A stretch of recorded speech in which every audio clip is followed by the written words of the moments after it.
Good morning and welcome into another edition of Conversations with Paul Brown. We are in the heart of downtown Pendleton and we're going to be talking to Donna Key, and she's going to tell us the important role that she played in getting the Tigers ready to play. You grew up in Pickens. Northern Pickens County. Tell me about what you remember about those glory days. Oh, well, it was so far out in the boondocks. There was nothing to do, no children close by to play with. My grandmother was a quilter. It was just my grandmother and I in the home together. And so out of boredom, she turned me loose on the sewing machine when I was 6. And so I started very early, teaching myself to make doll clothes and other little small items. For dogs? For dolls and dogs, yep. I would dress my dogs, yeah. Did she also teach you quilting? Is that part of what you learned? She did teach me quilting, but that never kept my attention. Clothing was more my focus. I was dressing my dolls, making my own doll clothes and dressing them by the time I was 8, 9 years old. By the time I hit junior high, we had home ec in school at the time, and my home ec teacher would let me get on the sewing machines in school and teach my classmates how to do alterations to their clothes, their pant hems and such. For those that are listening that may not remember back when we had home ec and the guys had shop or something to the equivalent. Right. The girls learned what in home ec? Sewing and cooking, yeah.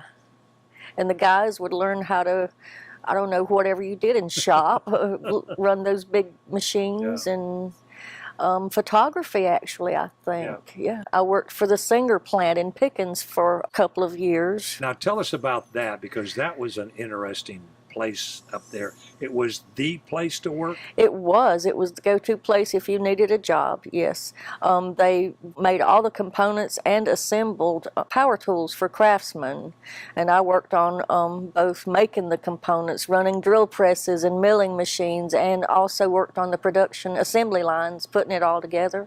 Now, were there as many girls as boys working up there at the time? There were probably more girls than boys. Really? Yeah. And you were working all those big machines? Yes. After I started having children and wanted to be at home, I started taking on clientele at home, making wedding dresses and bridesmaids dresses and modeling ensembles. I had several clients that were in the pageant scene, Miss South Carolina, and different scenes. What was it like to see your work and then watch on television? Did any of your gowns win the whole thing? A couple of them did well, yes. It's exciting. It's interesting to see something you've done being broadcast like that. It's a thrill, no doubt. Yeah. For a small town girl to be recognized in some small way, yeah. And then we leave, the business gets so good at the house, we now got to open a shop? Well, my children were getting older, and I was wanting to get out of the house, and so I began to let my clientele go. As they would grow up and get their own families, I began to not take on new clients, and so I started, I opened this shop in 2003. And you opened the shop as what? What was its name then? Village Alterations. On the town square in Pendleton. And it was just you? It was just me. I was in that very small location on Main Street, East Main Street in Pendleton for 4 years. And but then I moved over here to Mechanic Street in 2005. We'd grown so much we had to have more room. There are 5 of us now. And tell me where we are for those that remember coming to Pendleton for lunch. On the town square in Pendleton, if you remember where it used to be the Dutch Oven and the Country Kettle, and I believe Sarah Ann's was the name of the restaurant. It was a meat and three restaurant on Mechanic Street, right in the middle of the town square. And you'd go through the line, and then you came back through the door to the non-smoking. Take your tray or through the little door to the non-smoking section, and that's where we are now, is the non-smoking section of the meat and three restaurant. It's been all kinds of things, but in my memory, it was the restaurant. When did things get so busy, Donna, that you had to start adding help? I had to take on my first employee after about 3 months of opening. Here. There's in the very original location. There's such a need for sewing. I had no idea. What's the secret to being a good alteration technician? You have to be really picky about what you do. You have to be a perfectionist. You have to want to be able to get it right and make people happy and look good. Is this a talent that you have, that a mistake is easily noticeable? Is that why you have to be so picky? Absolutely. Because people who come to an alteration shop, they want to look a certain way, or they wouldn't be coming to get it perfected like that. You know, people wear clothes that don't fit perfectly all the time. I do that myself. But people who need clothes to fit really well, that's why we're here. You know, wedding dresses, bridesmaids dresses, pageant clothes, football uniforms, Dabo sideline clothes. I mean, you know, we do all of those things. The craziest thing that somebody came in and wanted altered? The craziest thing that I've ever done was I did for myself. I made a top for a pop-up camper. The whole thing, I made that. And I understand now why they charge so much for them. That'll never happen again. That's too much work for anybody to do. Could you do it on your regular sewing machine? I did it on a Sears Kenmore, a home Sears Kenmore machine, actually. It was a tough little machine. But I used these machines, commercial machines. These are ones that came out of the manufacturing locations that aren't here anymore. How do you fix them when they break? I take out my hammer and my screwdriver and I get to work on it. I really do.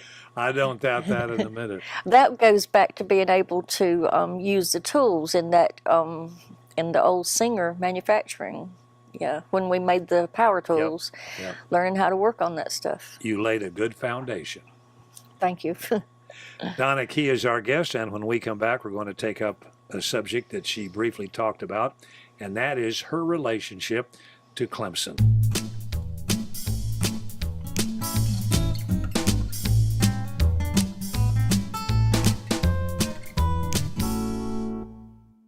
All right, you're on the square in Pendleton. How are you approached by Clemson to help them out? What was you remember the first conversation, the first job, the first thing they came to you wanting help with? The first time they walked into my door, they were desperately searching for someone. They needed nameplates put on the backs of football jerseys, and they needed them now, kind of thing. And I hadn't been open very long. Mid-2000s when they come in. Yes. And you're able to turn it out for them. Yes, but actually they found my information because I had earlier, when I first opened my alteration shop, I had went to Clemson University and got the account for the Army and Air Force ROTC uniforms. I put their names on the front of their camouflage, their dress uniforms. I make sure they fit them right. I do all of that. And then all the other stuff that goes. All the patches. At the time, the Army had patches on their dress green uniforms, and we still do. We do all of the uniforms for the graduating cadets, continuing military careers, and we get them ready. We get them looking right. So you went looking for that job and got it. I did when I first opened. Okay. And so that put me on the registry at Clemson University for a preferred vendor, they called it. Right. And so when Clemson was looking for someone to sew that day, they looked me up and showed up on my door and said, "We need this now." And it's just been kind of snowballing ever since. They just gradually got to where they would bring all of their needs, sewing needs, to me. We do all of the sports, different sports for Clemson. Now we do the golf, ladies and men's, and basketball. We do all of the sports. If Nike didn't put it on, then we did. Sometimes some of those things come pre-assembled when that's in with the package when they buy them from, Right. It's now Nike. But if, things change, mid-season, and but yeah, everything else we do. Tell me about the repairs that you do on the jerseys? We can tell if it's been a tough game according to how many holes we have to patch up after the games are over. Somebody washes them before they come here, or you get them right? Thankfully, yes. I don't know if I could handle the laundry not being done before they bring it here. That would be something, wouldn't it? Someone grabs it and gets holes pulled into it, or maybe they get stomped and cleats go through it. Yeah, just any number of things. They bring you the jerseys and they bring you the patches and they tell you where to put them? They do. They have one pinned on to show me where they want it. And sometimes we have to perfect it, move it this way or that way just a little bit to get it looking right according to, when the player has it on. And so then we take it from there. One other repair job that you do from time to time is with the tiger and the tiger cub. Well, everyone loves to tug on the tail.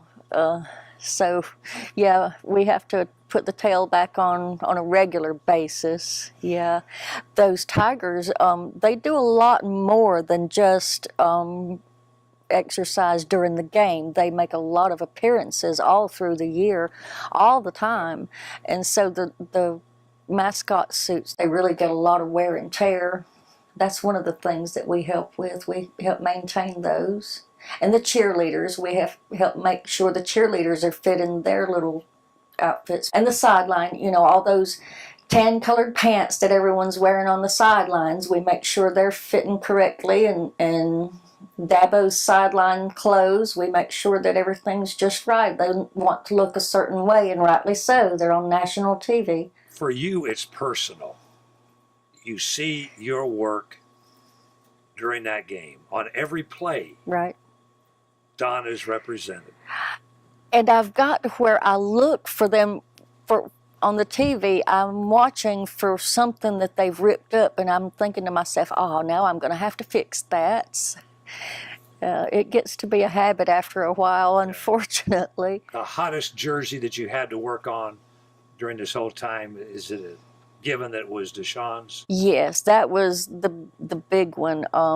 Putting the hand warmer pockets in it and just different things. That's always been, for the most part, the quarterback is the one that we see the most of.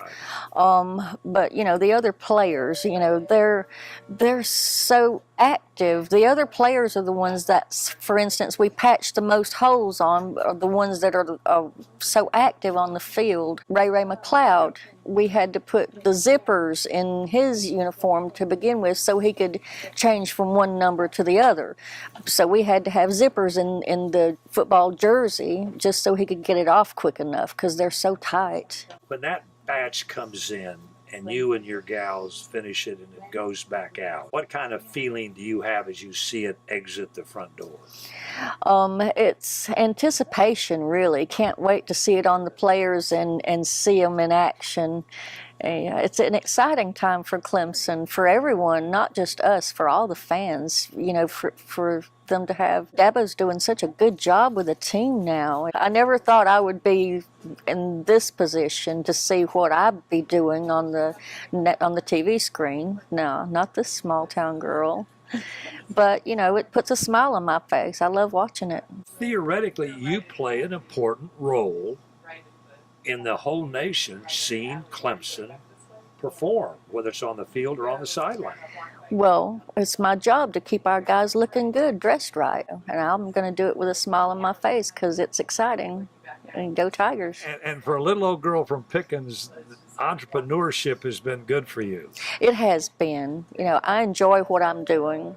I enjoy meeting all the different people, all the not just football, not just Clemson, but the people, the everyday folks that come in my shop, they're the ones that really make us tick. The everyday people that come in here, so many of them have become just friends rather than just customers. They really mean a lot to me. Listen, you've been busy. You've been very gracious to stop what you're doing yet again. Stop and do it now. And we want to thank you, Donna, for sharing your story with us, for giving us an insight. And when we watch the game, I think a lot of people are going to say, I know who put that patch on. Well, Thank you. for coming in. I've enjoyed it. Our guest has been Donna Key, and we want to thank her for sharing her story with us. And we would invite all of you to be back with us next week, same time, for our next edition of Conversations with Paul Brown. Until then, take care, everybody.